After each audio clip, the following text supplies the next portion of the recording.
Two. Sorry if I cut that last one a bit short, but I was getting very short of time. I didn't feel like doing it all over again. Yes, so I've got sculpting wax ordered. I was tempted to get some Chivant today, but I was that close, you know what I mean?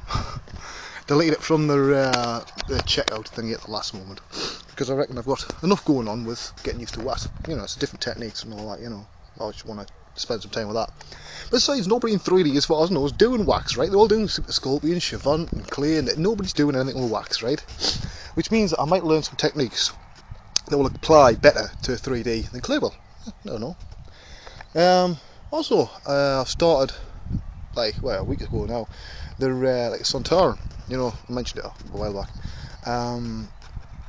He's sort of a long-term project because I've got the head done, the body's sort of blocked out, and I've gone doing the armour now. You know, it's a good sort of bit of practice for me, because I mentioned last time I'm a bit rusty at the hard surface stuff. It's been years since I did it, so I've been getting used to that again. I did one dry run, which turned out alright, you know. I want to get the rest of it, you know, finished off. I've also started the spawn sculpt. You can notice it's on YouTube somewhere. Still not happy with that one. I promised Glenn I'd do it, but that version is like just a quick glance as a reference, right? I didn't have a lot of time, and I don't have two monitors anymore because one of them blew up. Cats blew up, so I had to give it one of mine. So until I get two monitors again, I'm a bit screwed for reference. And I don't like switching windows, you know. It knocks you off, and you lose the flow. Where if it's on a different screen and you can just look like that, don't, you know, you're sorted. You don't have to interrupt your workflow. I'm used to working like that, so working on just one screen is a bit of a pain in the arse, really. Now, I've done a few of these Doctor Who type monsters, right? And it's not just because I'm a fan of the series, original series as well. It's because I don't know whether people realise this, but there's different schools of design, right, when it comes to monsters. Now, I like to think of it as you've got your transatlantic style, right, which is what you see in the Hollywood films, right, and they're all basically the same type of themes, right, same type of detailing within certain parameters, you know, certain sensible parameters, to quote Red Dwarf. Got Red Dwarf quoting. Oh, by the way, there's at least 3 references to Red Dwarf in the Zebrish book. See if you can find them. So your British style, sort of like, is different. It's a bit more off the wall, a bit quirkier, you know. Now, even if you get rid of the fact that the early Doctor Who's that they couldn't execute the designs very well due to cost and technology, and you look at just the raw design, right, and you'll see that they're completely bloody different to everything else. In fact, if you look at a lot of British design stuff done by British designers, it's usually off the wall, which is brilliant, you know.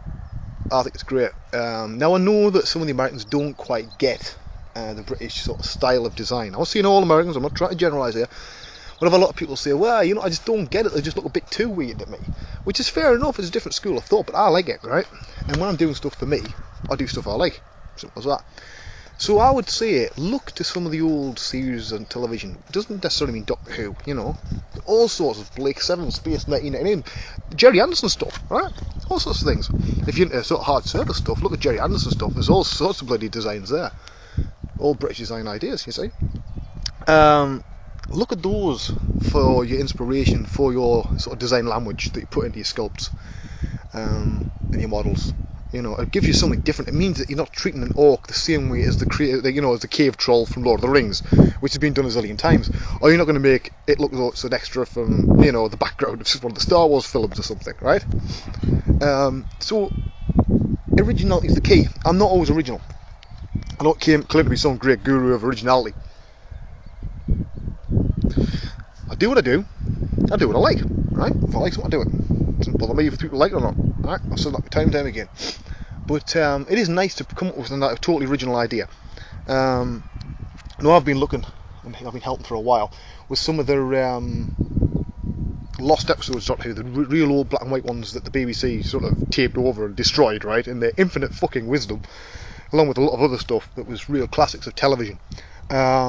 And while the execution of the monsters is absolutely bloody awful, some of the designs are brilliant.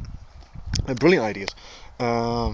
So I want... See, the trouble with that is, at the moment, they want an exact copy of what was on the screen. And it's all its rope-reality, if you want a better word, right? I've invented a new word, rope-reality. Whereas I'm more inclined to say, look, bollocks to what it looked like. Let's interpret it the way the designer originally wanted to, but wasn't able. But sometimes people don't see that way, and they want to treat it and basically recreate something that's dead and gone. I'd rather say, well, let's recreate it, but add modern technology to the mix, right? Make it so it can compete with some of the newer episodes and stuff like that. I'm still not sleeping. If I take my glasses off, you'll see the bags under my eyes are terrible, right? I look like I'm 40. Well, granted, I'm 37 this year, but I've never looked my age. Now I do. And I'm sleeping sort of 2-3 hours a night, and you can't keep that up for long. Now, last night, I was absolutely dropping on my feet. I couldn't. I had my eyes closed, but I was very awake. I couldn't shut the brain down. Couldn't sort of slow down for sleep. And that's a bit worrying because I'm not getting the rest now. I'm over the red line where if I go 4 days and basically I collapse, you know what I mean, in bed, and that's it, and I'll sleep a bit longer. But I'm well past that now, and I do need a fucking rest. So I really hope I don't have to have another trip back to the bloody doctors. It seems like I've been never even away from the place this year. Let's have a look at the time. Oh, so about 3 minutes left yet. I should really do a model of this gateway I'll lean for some of these, or this view. Put it this way, if I was a matte painter, I would love to do, a matte painting of basically this view here. You can't see it very well from there, but I'll try and zoom it in, but it never goes well, when I zoom it in, it'll probably go crap, But you can see it just goes dump, dump, dump, dump, dump, dump, dump. And it goes right along there, you know what I mean? But, yes, I'll zoom that out. Like that. So, I would love to do a painting of that, but I ain't got the skill when it comes to painting. I can do my next watercolours, but it looks a bit too chopped boxy for me, They're not exactly going to be works of art. Nobody's ever going to put them in the Louvre, you know what I mean? Although a good here's a thought for you, right? Now, not too long ago, photography was not seen as art, alright?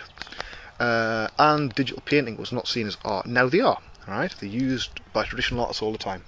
And in fact, you can go to museums and see pieces of digital art, but not ZBrush stuff and digital sculpts yet. So is it not possible that one day, many years from now, 100 years from now, somebody will be walking around the Louvre or the British Museum or the New York Metropolitan Museum of Art, right? And they'll see something by one of the guys in, ZBrush Central, that posts on ZBrush Central. I'd like to think that when I'm dead and gone, hundreds of years from now, something of mine bloody survives. It'll be nice. Be interesting, isn't it? Because then, who owns the original? Are they only bought the original, data file, the original ZBrush file, or the first generation of the red, render? Makes you wonder, doesn't it? Definitely pause for thought on that one. That's what time we've got, a minute or so. So yes, this week's a bit busy. Basically a lot of it though, I'm going to be sitting on my fucking arse waiting for renders. So it's about time that after this I'm going to have a week or so just to mess around. There's a few other things I've got to do, but there's nothing that's going to, overly tax my brain for a while. I need to give myself a rest, because if I don't give myself a rest, then I go to a creative dead spot for about a month, 2 months, and I can't afford that. So I need to get a bit of rest, a bit of downtime, a bit of time for me just to mess around, play with me flaming, brand new wax and my sculpting tools, and take some photographs and go for some walks, stuff like that. Right, it is nearly time. So the next, we've done what? This is number 26. Still haven't thought of another title for these. They've got to have a title, really, haven't they? See, the reason I started doing these was I was inspired by Robert Llewellyn's sort of Make and Do series, and I want to approach it in a similar way, only for 3D. If you haven't seen any of those, do a search for Bobby Lew, Bobbylew, right, on YouTube, and look at some of his stuff. You'll see that there's some of the styles similar, and that's where I got some of the ideas from. I'd like something, it's a bit of a change fairly soon, to something different. And I'm not sure what yet, but I want to do something different with these. Right, I'm going to get going because the sun has set a long time ago. It's still a bit bright, but it's going to get dark very fast, and I'm in the middle of fucking nowhere, right? And I haven't got a torch, and there's no street lights. Well, there's that one, but it doesn't fucking work. And I'll see you all next time. Bye bye.